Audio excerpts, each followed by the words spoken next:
നമസ്കാരം, എല്ലാവർക്കും ടെല്ല PSC സ്വാഗതം. ഇന്ന് നമ്മൾ പഠിക്കാൻ പോകുന്നത് വരാൻ പോകുന്ന സിവിൽ പോലീസ് ഓഫീസർ അല്ലെങ്കിൽ വുമൺ സിവിൽ പോലീസ് ഓഫീസറിന്റെ സ്പെഷ്യൽ ടോപ്പിക്സിൽ ഏറ്റവും പ്രധാനപ്പെട്ട ഒരു പോർഷനാണ് ഭാരതീയ നാഗരിക സുരക്ഷാ സംഹിത. അപ്പോൾ ഏറ്റവും കൂടുതൽ ആൾക്കാർ പറഞ്ഞിട്ടുള്ളത് ഇതിന്റെ ഒരു ക്ലാസ് ചെയ്യാമോ എന്ന് ഞങ്ങളോട് ചോദിച്ചിട്ടുണ്ടായിരുന്നു. തീർച്ചയായിട്ടും ഞങ്ങൾ ചെയ്യുന്നുണ്ട്. ഓക്കെ, അപ്പോൾ BNSSനെ കുറിച്ചുള്ള സകല കാര്യങ്ങളും വളരെ ഡീറ്റെയിൽ ആയിട്ട് നമ്മൾ ക്ലാസ്സിൽ ഡിസ്കസ് ചെയ്യും. ഓക്കെ, അപ്പൊ നമുക്ക് നേരെ ക്ലാസ്സിലേക്ക് പോകും. ഫസ്റ്റ് നോക്കൂ, ആദ്യം അറിയേണ്ടത് 3 പുതിയ നിയമങ്ങളാണ് അല്ലെ. ഇന്ത്യയിൽ മാറി വന്ന 3 പുതിയ നിയമങ്ങളാണ്. ഏതൊക്കെയാണ് ആ 3 പുതിയ നിയമങ്ങൾ?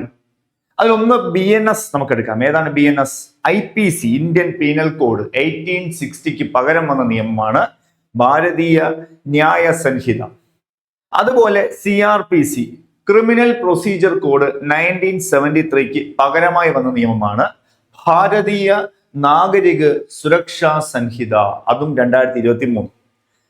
ഇന്ത്യൻ തെളിവ് നിയമം, ഇന്ത്യൻ എവിഡൻസ് ആക്ട് 1872 പകരം വന്ന നിയമമാണ് ഭാരതീയ സാക്ഷ്യ അധിനിയം. അങ്ങനെ ഈ 3 നിയമങ്ങളും ഒരേ ദിവസം പാർലമെന്റ് പാസ്സാക്കുന്നു, ഒരേ ദിവസം രാഷ്ട്രപതി ഒപ്പുവെക്കുന്നു, ഒരേ ദിവസം ഇന്ത്യ ഒട്ടാകെ നിലവിൽ വരുന്നു. അപ്പൊ അതെങ്ങനെ എന്നൊക്കെ നമുക്കൊന്ന് പഠിക്കാം. നമ്മൾ ഇന്ന് പഠിക്കാൻ പോകുന്നത് CRPCയെ കുറിച്ചാണ്, അല്ലെങ്കിൽ BNSSനെ കുറിച്ചാണ്. ക്രിമിനൽ പ്രൊസീജിയർ കോഡ് അല്ലെങ്കിൽ കോഡ് ഓഫ് ക്രിമിനൽ പ്രൊസീജിയർ എന്നാണ് ഇത് പൂർണ്ണമായിട്ടും അറിയപ്പെടുന്നത്.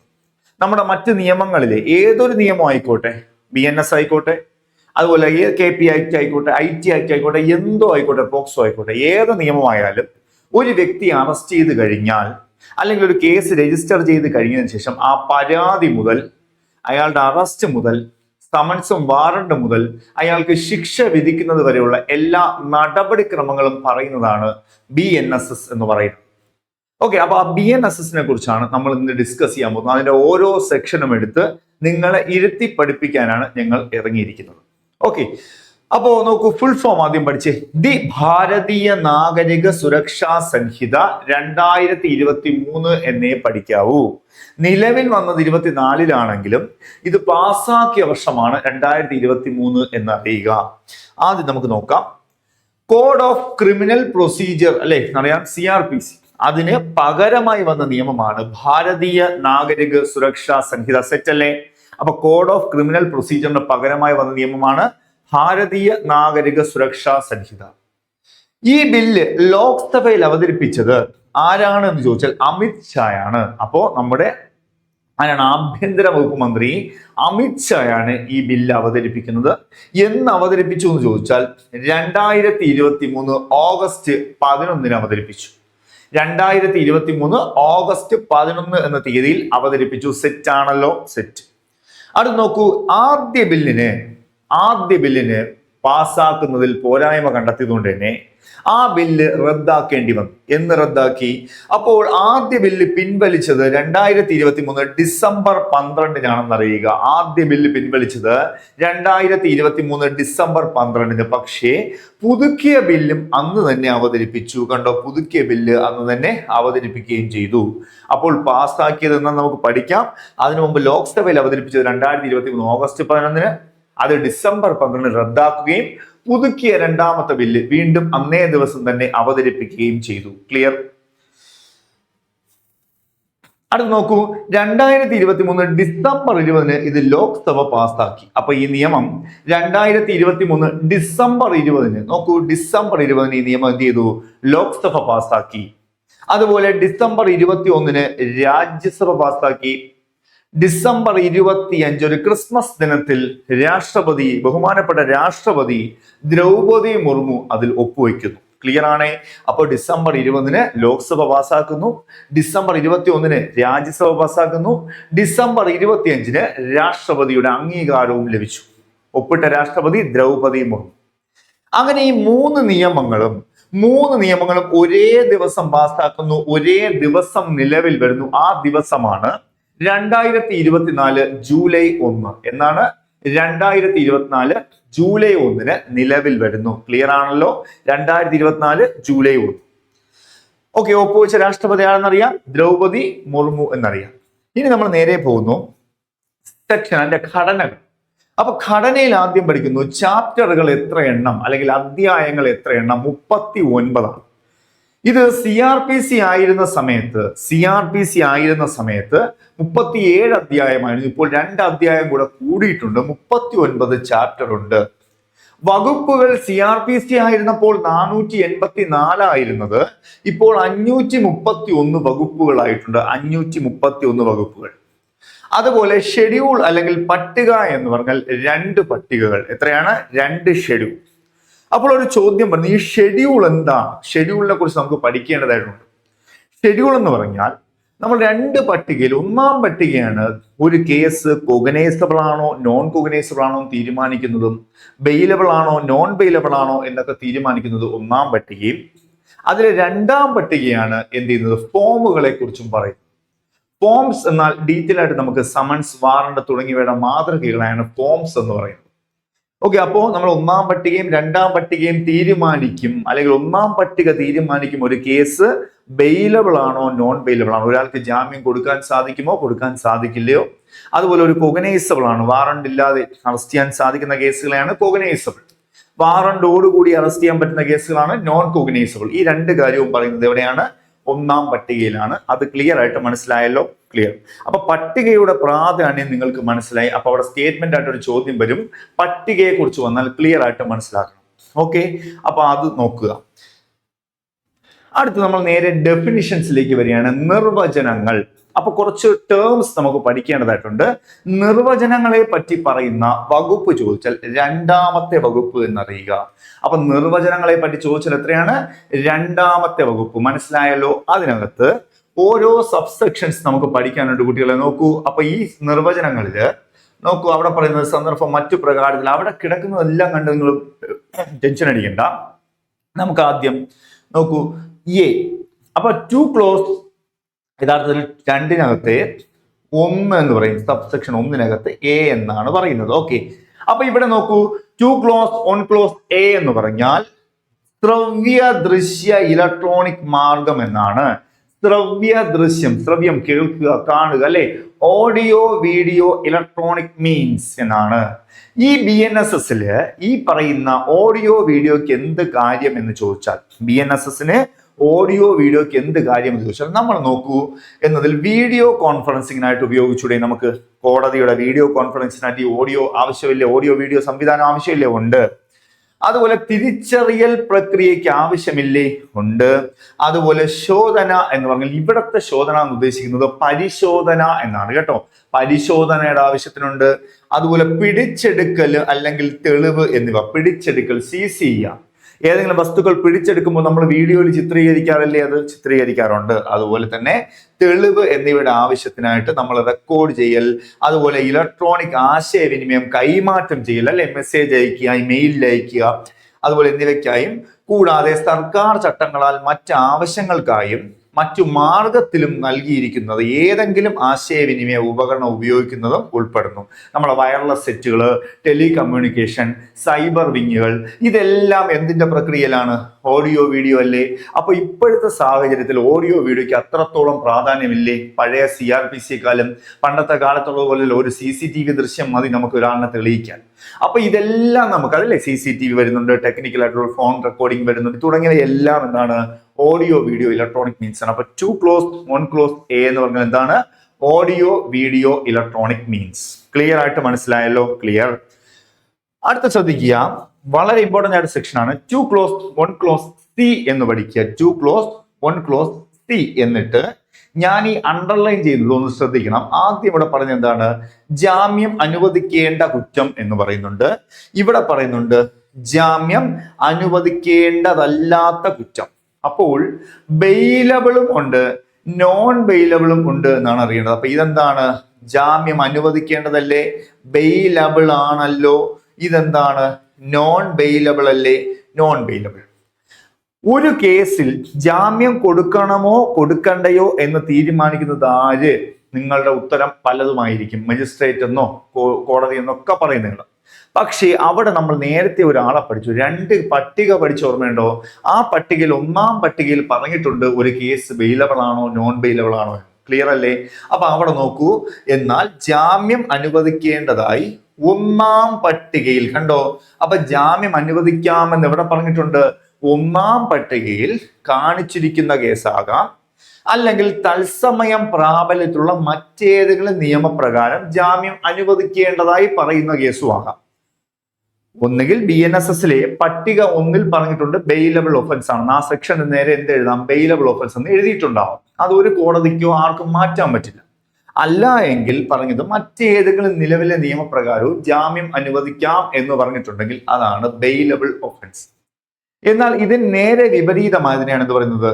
നോൺ ബെയിലബിൾ ഒഫൻസ് എന്ന്. അതായത് എന്താണ്? ജാമ്യം നൽകേണ്ടതല്ലാത്ത കുറ്റം. അപ്പോ അവിടെ ജാമ്യം കൊടുക്കാൻ പാടില്ല എന്നും എവിടെ പറഞ്ഞിട്ടുണ്ട്? പട്ടിക 1 പറഞ്ഞിട്ടുണ്ടാകാം അല്ലെ? അപ്പൊ അങ്ങനെയാണ് ഈ പട്ടിക 1 തീരുമാനിക്കും ഒരു കേസ് ജാമ്യം കൊടുക്കണമോ വേണ്ടയോ എന്ന്. അത് ആർക്കും മാറ്റാൻ സാധിക്കില്ല. അപ്പൊ ഇതാണ് ബെയിലബിൾ ആൻഡ് നോൺ ബെയിലബിളെ കുറിച്ച് പറയുന്ന സെക്ഷൻ. ഏതാണ്? 2 clause 1 clause C. ക്ലിയർ ആണോ? 2 clause 1 clause C എന്ന് മനസ്സിലാക്കുക. അതുപോലെ അടുത്ത് നോക്കൂ, 2 clause 1 clause G എന്ന് കിടക്കുമെങ്കിൽ ഏതിനകത്താണ്? 2-നകത്തെ 1-നകത്തെ സ്മോൾ g ആണ് ഏറ്റവും ഇമ്പോർട്ടന്റ്. എന്താണ് G? കൊഗ്നൈസബിൾ കുറ്റം. കൊഗ്നൈസബിൾ കുറ്റം. നേരത്തെ ആണെങ്കിൽ ബെയിലബിളും നോൺ ബെയിലബിളും ഒരു സെക്ഷനിൽ തന്നെയാണ് പറഞ്ഞിരുന്നത്, സിക്കകത്ത് തന്നെയാണ്. പക്ഷെ ഇവിടെ കൊഗ്നൈസബിൾ 2 clause Gക്കകത്തും നോൺ കൊഗ്നൈസബിൾ 2 clause Oക്കകത്തുമാണ് പറഞ്ഞിരിക്കുന്നത്. Non cognizable 2 clause 1 clause O. അപ്പൊ അത് രണ്ടും നമുക്ക് ഒരുമിച്ച് നോക്കാം. O വരുന്നുണ്ട്, പക്ഷെ നമുക്ക് പിന്നെ പഠിക്കാം. അപ്പൊ എന്താണ്? ഞാൻ ആദ്യമേ പറഞ്ഞു ഒന്നാം പട്ടികയുടെ പ്രാധാന്യം എന്താന്ന് പറഞ്ഞു. ഒന്നാം പട്ടിക തീരുമാനിക്കണം ഒരു കേസ് ബെയിലബിൾ ആണോ നോൺ ബെയിലബിൾ ആണോ, ഒരു കേസ് കൊഗ്നൈസബിൾ ആണോ നോൺ കൊഗ്നൈസബിൾ ആണോ ഒക്കെ തീരുമാനിക്കുന്ന ആരാണ്? ഒന്നാം പട്ടികയാണല്ലോ അല്ലെ? അപ്പൊ അവിടെ ശ്രദ്ധിച്ചോടാ. എന്നാൽ ഏത് കുറ്റത്തിനാണോ ഒരു പോലീസ് ഉദ്യോഗസ്ഥൻ, അപ്പോൾ ഒരു കുറ്റം ചെയ്തു കഴിഞ്ഞാൽ ഒരു പോലീസ് ഉദ്യോഗസ്ഥന് എങ്ങനെ അറസ്റ്റ് ചെയ്യാൻ പറ്റും? ഒന്നാം പട്ടിക അനുസരിച്ചോ, ഒന്നാം പട്ടികയിലല്ലേ പറഞ്ഞിരിക്കുന്നത് ഇത് കൊഗ്നൈസബിൾ ആണെന്ന് ആണ്. അപ്പൊ ഒന്നാം പട്ടിക അനുസരിച്ചോ അല്ലെങ്കിൽ തത്സമയം പ്രാബല്യത്തിലുള്ള മറ്റേതെങ്കിലും നിയമത്തിന് കീഴിലോ അല്ലെങ്കിൽ തത്സമയം നിലവിലുള്ള ഏതെങ്കിലും ഒരു നിയമത്തിന് കീഴിലോ എന്താണ് വാറണ്ട് കൂടാതെ അറസ്റ്റ് ചെയ്യാവുന്നത്. ക്ലിയർ? അതാണ് നമ്മുടെ ഹൈലൈറ്റ്. എന്താണ്? വാറണ്ട് കൂടാതെ അറസ്റ്റ് ചെയ്യാൻ കഴിയുന്ന കേസിനെ എന്ത് പറയാം നമുക്ക്? എന്താണ്? Cognisable case. അപ്പോൾ ഒരു വ്യക്തിക്ക് അല്ലെങ്കിൽ ഒരു പോലീസിന് ഒരാളെ വാറണ്ട് ഇല്ലാതെ അറസ്റ്റ് ചെയ്യാൻ പറ്റുന്ന കേസുകളെയാണ് നമ്മൾ കൊഗ്നൈസബിൾ കേസ് എന്ന് പറയുന്നത്. അത് എവിടെ പറഞ്ഞിട്ടുണ്ട്? ഒന്നാം പട്ടികയിലും പറഞ്ഞിട്ടുണ്ട്. മനസ്സിലായല്ലോ? മനസ്സിലായി. അങ്ങനെയുള്ള കുറ്റമെന്നും കൊഗ്നൈസബിൾ കേസ് എന്നാൽ ഏത് കേസിലാണോ അങ്ങനെ അറസ്റ്റ് ചെയ്യാൻ പറ്റുന്നത് അതെല്ലാം കൊഗ്നൈസബിൾ കേസ് എന്ന് പറയും. അപ്പൊ കൊഗ്നൈസബിൾ കുറ്റം എന്നാൽ ആ കുറ്റം ഉൾപ്പെടുന്ന കേസാണെങ്കിൽ അത് കൊഗ്നൈസബിൾ കേസ് എന്നും പറയും. ഇത് എവിടെ പറഞ്ഞിട്ടുണ്ട്? ഒന്നാം പട്ടികയിൽ. ക്ലിയർ ആയിട്ട് മനസ്സിലായല്ലോ? ക്ലിയർ. ഇനി 2 clause 1 clause O ഉണ്ട്, അത് നമുക്ക് പിന്നെ നോക്കാം. അതിനു മുമ്പ് H എടുക്കാം.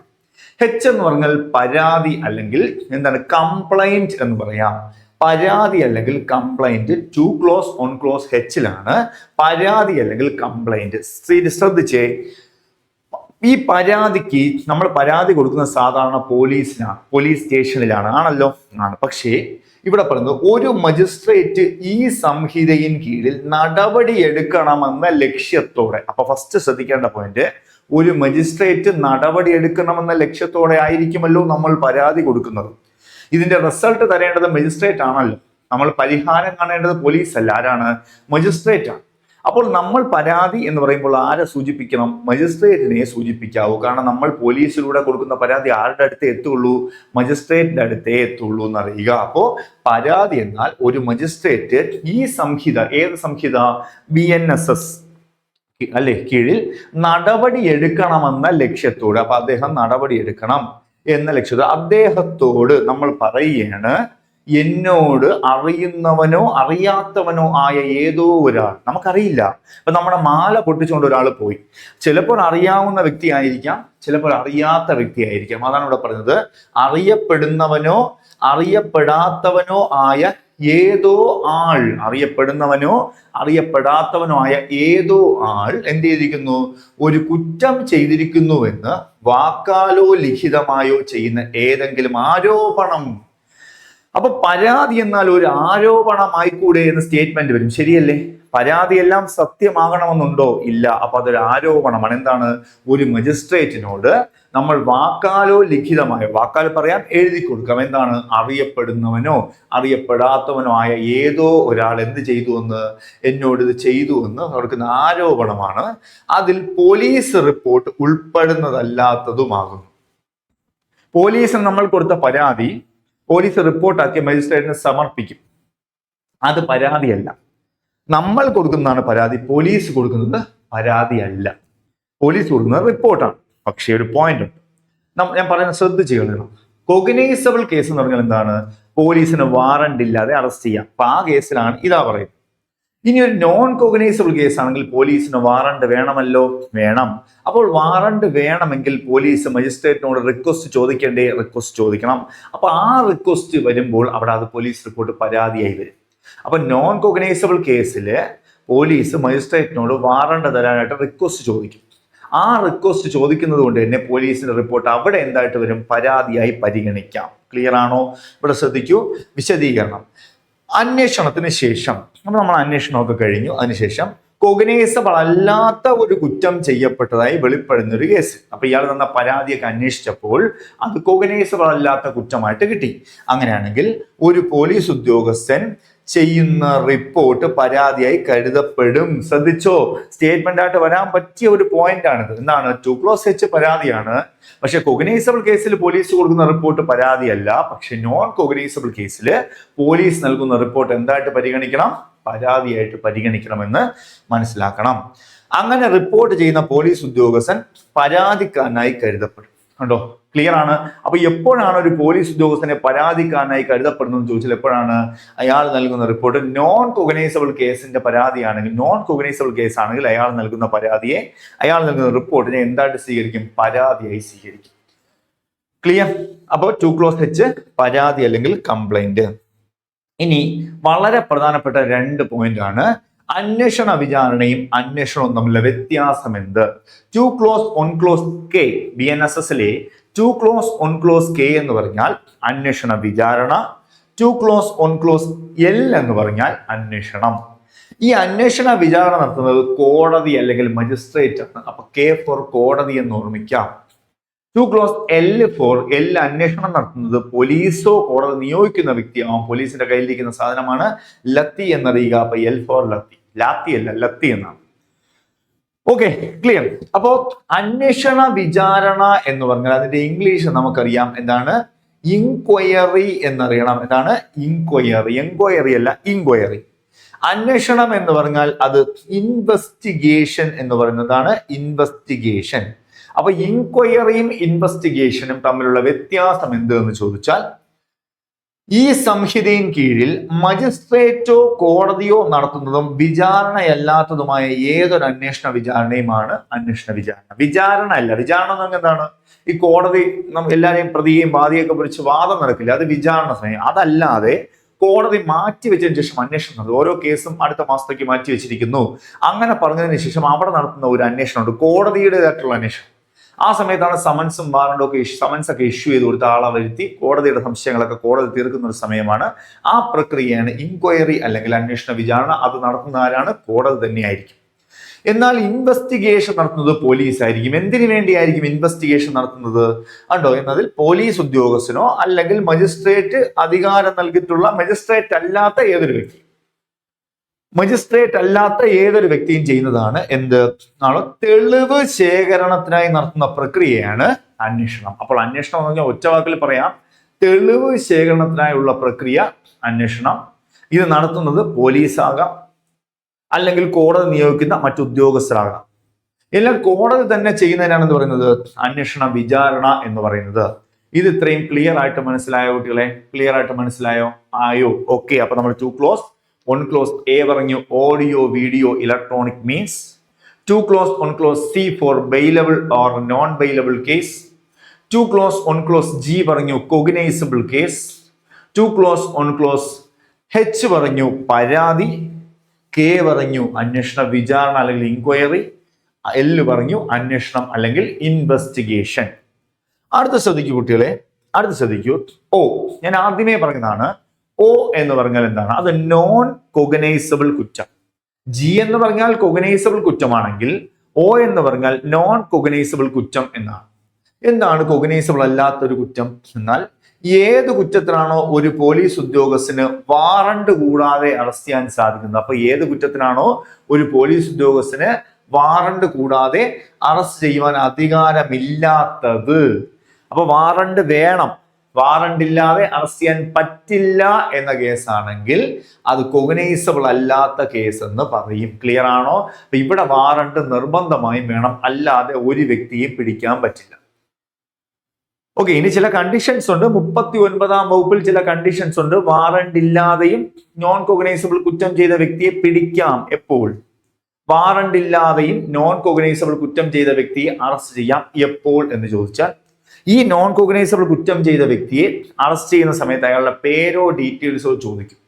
അപ്പോൾ പോലീസ് ചോദിക്കുന്ന സമയത്ത് അത് പറയാതിരുന്നു കഴിഞ്ഞാൽ നോൺ കൊഗ്നൈസബിൾ കുറ്റം ചെയ്ത വ്യക്തിയും വാറണ്ട് ഇല്ലാതെ അറസ്റ്റ് ചെയ്യാം. അത് മാത്രമാണ് എക്സ്ട്രാ ഒരു പോയിന്റ്. അല്ലാതെ ഒരു സാഹചര്യത്തിലും നോൺ കൊഗ്നൈസബിൾ കുറ്റം ചെയ്ത വ്യക്തിയെ വാറണ്ട് ഇല്ലാതെ അറസ്റ്റ് ചെയ്യാൻ പറ്റില്ല എന്ന് പറയാൻ പറ്റില്ല.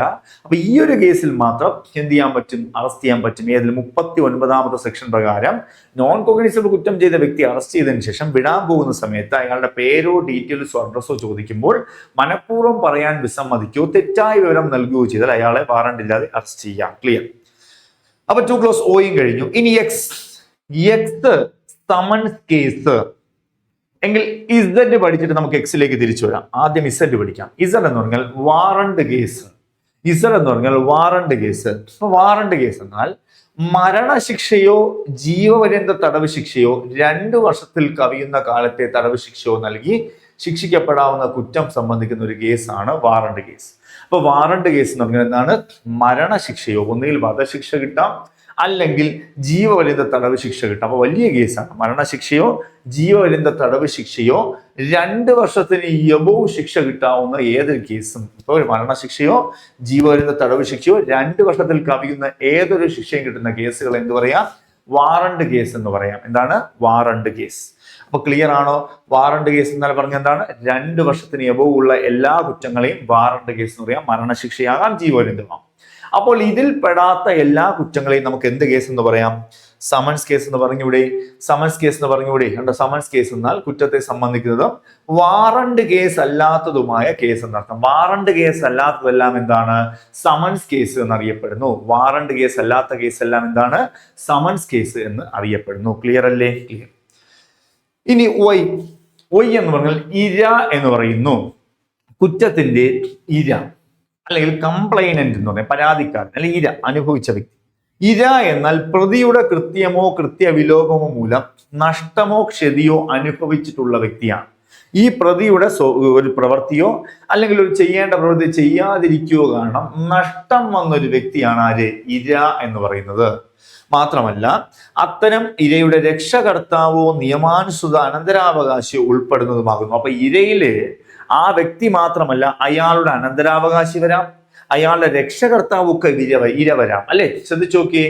അപ്പൊ ഒരാളെ ഉപദ്രവിച്ചു, അയാൾക്ക് മാത്രമാണോ വിഷമം വരുന്നത്? അയാളുടെ ബന്ധുക്കൾക്കൊക്കെ വിഷമം ഉണ്ടാവില്ലേ? ഒരാളുടെ സ്വത്ത് മറ്റൊരാൾ തട്ടിയെടുത്തു, ആ സ്വത്ത് അവകാശപ്പെട്ട വ്യക്തി ഇയാളുടെ അനന്തരാവകാശി, അവർക്കും നഷ്ടമാണ്. അപ്പോൾ ഇവരെല്ലാം ഇരയായിട്ട് കണക്കാക്കും. അപ്പോൾ 2 ക്ലോസ് ഒ എന്ന് പറഞ്ഞാൽ കൊഗ്നൈസബിൾ അല്ലാത്ത കുറ്റം, 2 ക്ലോസ് എക്സ് എന്ന് പറഞ്ഞാൽ സമൻസ് കേസ്, 2 ക്ലോസ് ഒ എന്ന് പറഞ്ഞാൽ കുറ്റത്തിന്റെ ഇര, അതുപോലെ 2 ക്ലോസ് ഇസഡ് എന്ന് പറഞ്ഞാൽ വാറണ്ട് കേസ്. ക്ലിയർ ആയിട്ട് സെറ്റ് ആയിട്ട് മനസ്സിലായല്ലോ? മനസ്സിലായി. അടുത്ത ശ്രദ്ധിക്കണം, ചാപ്റ്റർ 4. ഇനി നമ്മൾ 39 ചാപ്റ്ററിൽ ഓരോ ചാപ്റ്ററുകൾ എടുത്ത് അതിനകത്ത് ഓരോ സെക്ഷനുകളും വ്യക്തമായിട്ട് പഠിക്കാൻ പോവുകയാണ്. ചാപ്റ്റർ 4നെ കുറിച്ച് നമ്മൾ പഠിക്കുന്നു. എന്താണ് ചാപ്റ്റർ 4 എന്ന് ചോദിച്ചാൽ പോലീസ് മേലുദ്യോഗസ്ഥന്മാരുടെ അധികാരങ്ങളും മജിസ്ട്രേറ്റുമാർക്കും പോലീസിനുമുള്ള സഹായവുമാണ്.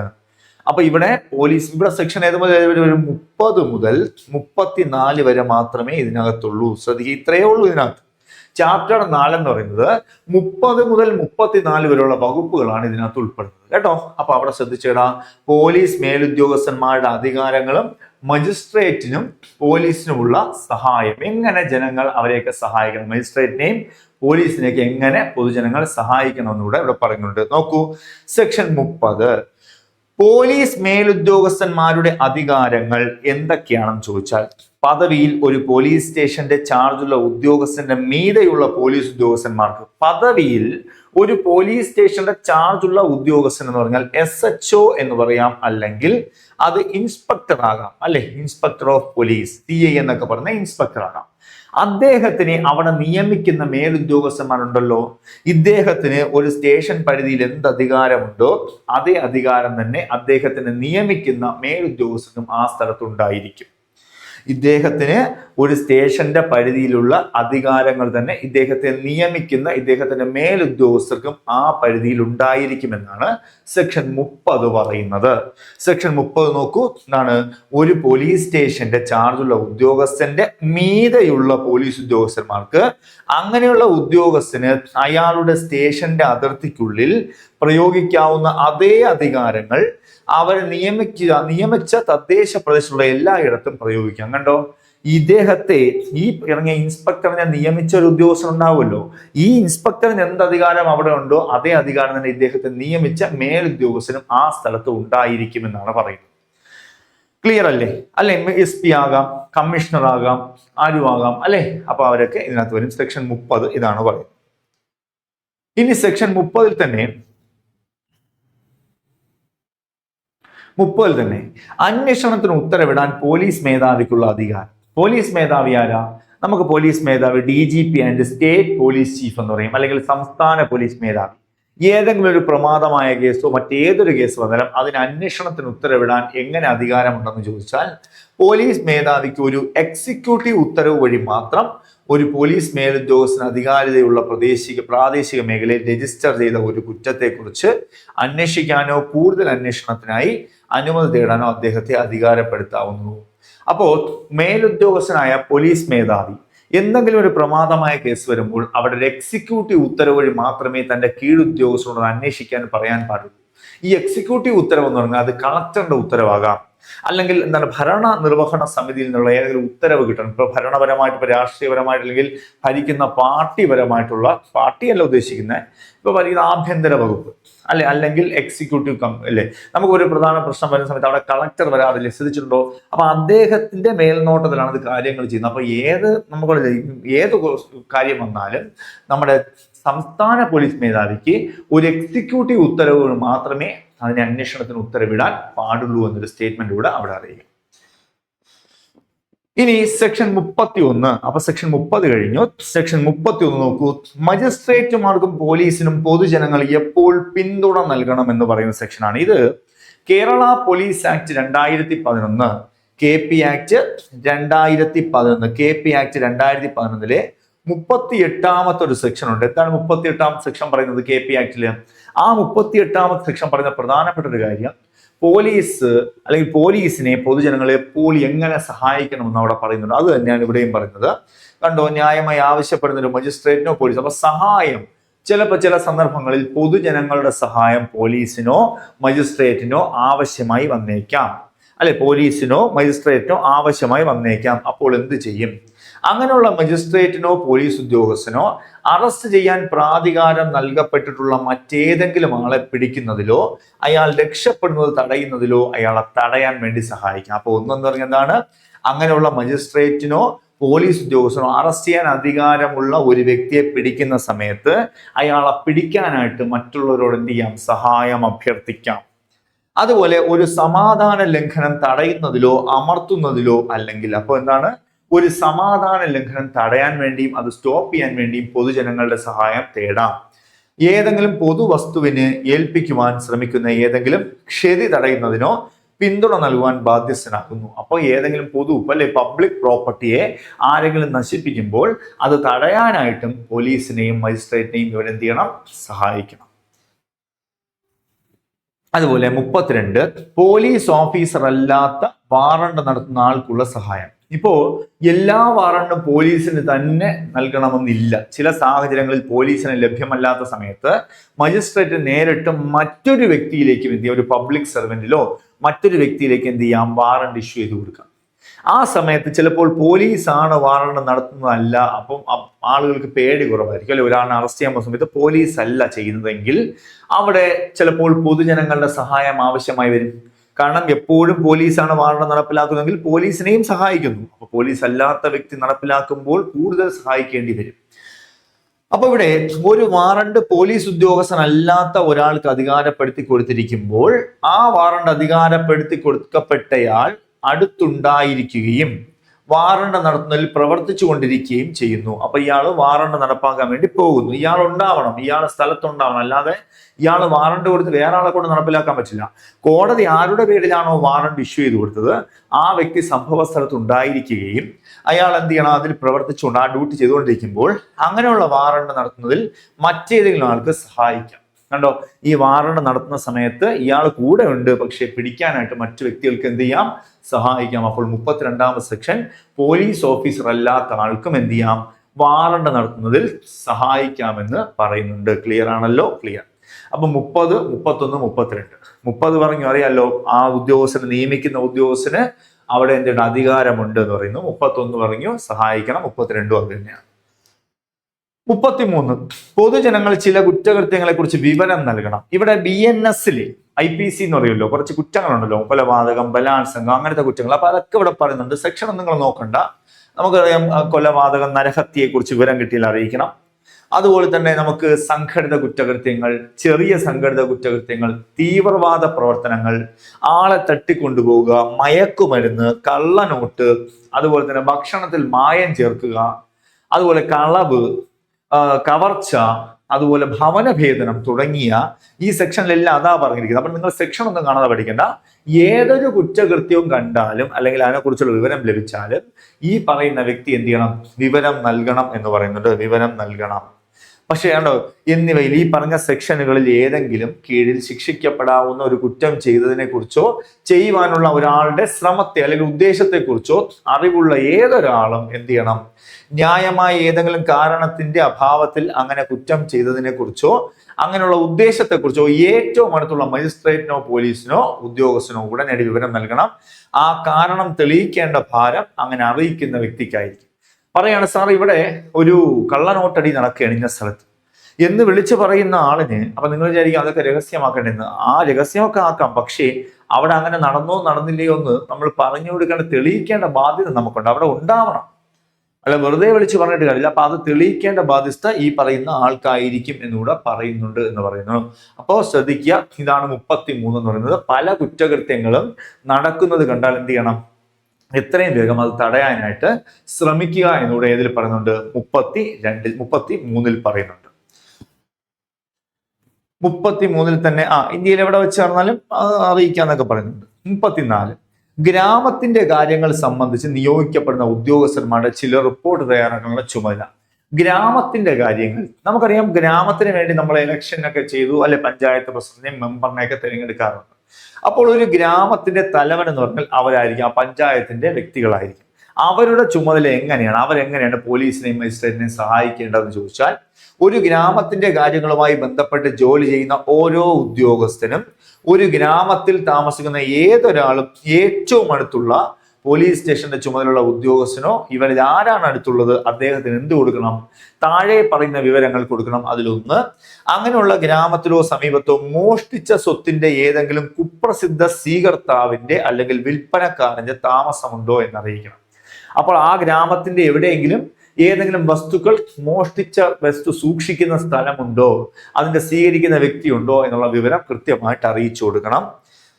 അതുപോലെ കവർച്ചക്കാരനോ രക്ഷപ്പെട്ട കുറ്റവാളിയോ പ്രഖ്യാപിത കുറ്റവാളിയോ ആണെന്ന് അറിയാവുന്ന, ന്യായമായി സംശയിക്കാവുന്നതായ ഏതെങ്കിലും വ്യക്തി അങ്ങനെയുള്ള ഗ്രാമത്തിലെ ഏതെങ്കിലും സ്ഥലത്ത് കടന്നു പോയിട്ടുണ്ടോ എന്നും അറിയിക്കണം. അപ്പോൾ ഗ്രാമത്തോടെ പറഞ്ഞെന്താണ്, കവർച്ചക്കാരനോ രക്ഷപ്പെട്ട കുറ്റവാളിയോ അല്ലെങ്കിൽ പ്രഖ്യാപിത കുറ്റവാളിയോ ആണെന്നറിയപ്പെടുന്നവനോ സംശയിക്കപ്പെടുന്നവനോ ആയ ഏതെങ്കിലും വ്യക്തി ആ സ്ഥലത്തുണ്ടെങ്കിൽ അയാളുടെ വിവരവും അറിയിക്കണം.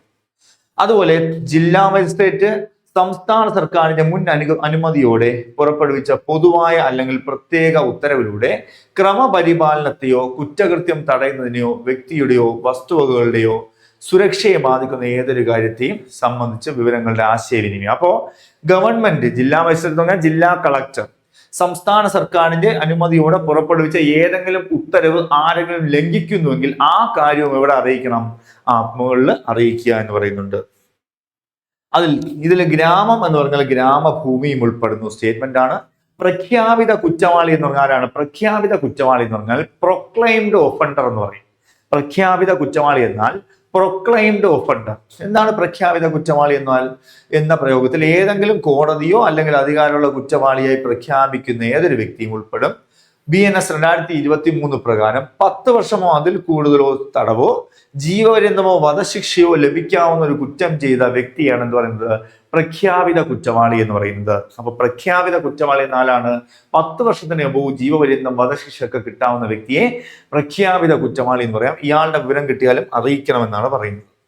ഇനി ഗ്രാമത്തിന്റെ കാര്യങ്ങളുമായി ബന്ധപ്പെട്ട ജോലി ചെയ്യുന്ന ഉദ്യോഗസ്ഥൻ എന്നാൽ ആരാണ് എന്ന് ചോദിച്ചാൽ ഗ്രാമത്തിലെ പഞ്ചായത്തിലെ ഒരംഗമാകാം, ഗ്രാമത്തിന്റെ ഭരണവുമായി ബന്ധപ്പെട്ട ഏതെങ്കിലും ചടങ്ങ് നിർവഹിക്കുന്ന അംഗമാകാം.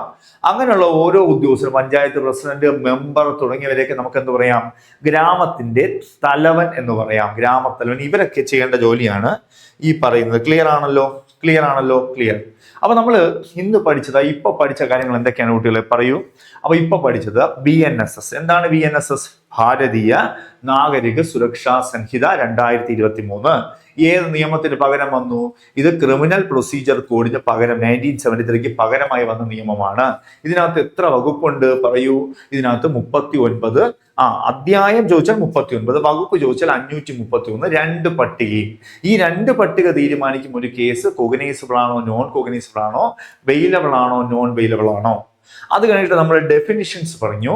ആ ഡെഫിനിഷൻസിൽ നമ്മൾ 2 clause 1 clause A audio video electronic means, 2 clause 1 clause C for available or non-available, 2 clause 1 clause H പറഞ്ഞു പരാതി, 2 clause 1 clause G പറഞ്ഞു cognizable offense, O പറഞ്ഞു non cognizable offense, അതുപോലെ തന്നെ K പറഞ്ഞു അന്വേഷണ വിചാരണ, L പറഞ്ഞു അന്വേഷണം അല്ലെ ഇൻവെസ്റ്റിഗേഷനും ഇൻക്വയറി. അത് കഴിഞ്ഞ് 2 clause X പറഞ്ഞു സമൻസ് കേസ്, Y പറഞ്ഞു ഇര, Z പറഞ്ഞു വാറണ്ട് കേസ്. പിന്നെ ചാപ്റ്റർ 4 പറഞ്ഞു എന്താണ്? പോലീസിനും മജിസ്ട്രേറ്റിനും നൽകുന്ന വിവരങ്ങളോ അല്ലെങ്കിൽ മേലുദ്യോഗസ്ഥന്മാരുടെ അധികാരങ്ങളും പോലീസിനെയും മജിസ്ട്രേറ്റിനെയും പൊതുജനങ്ങളെ എങ്ങനെ സഹായിക്കണമെന്നുമാണ് ചാപ്റ്റർ 4 30 മുതൽ 34 വരെയുള്ള സെക്ഷൻസിൽ പറയുന്നത്. അപ്പോൾ നിങ്ങൾ അറിയേണ്ടത് ടെല്ല PSC നിങ്ങൾക്കായിട്ട് ഒരുപാട് ക്ലാസ്സുകൾ പ്രൊവൈഡ് ചെയ്യുന്നുണ്ട്. അപ്പൊ ഈ ക്ലാസ് നിങ്ങൾക്ക് ഇഷ്ടം, ഇതാണ് ഞങ്ങളുടെ ക്ലാസിന്റെ മാതൃക എന്ന് പറയുന്നത്. ഇത് നിങ്ങൾക്ക് വ്യക്തമായിട്ട് മനസ്സിലായോ ഇല്ലയോ എന്ന് കൃത്യമായിട്ട് താഴെ കമന്റ് ചെയ്യുക കേട്ടോ. അപ്പോൾ തൽക്കാലം ഞാനിവിടെ വൈൻഡപ്പ് ചെയ്യാണ്. വീണ്ടും നമ്മൾ കുറച്ച് കാര്യങ്ങളുമായിട്ട് നിങ്ങളുടെ മുമ്പിലെത്തും. Okay, thank you.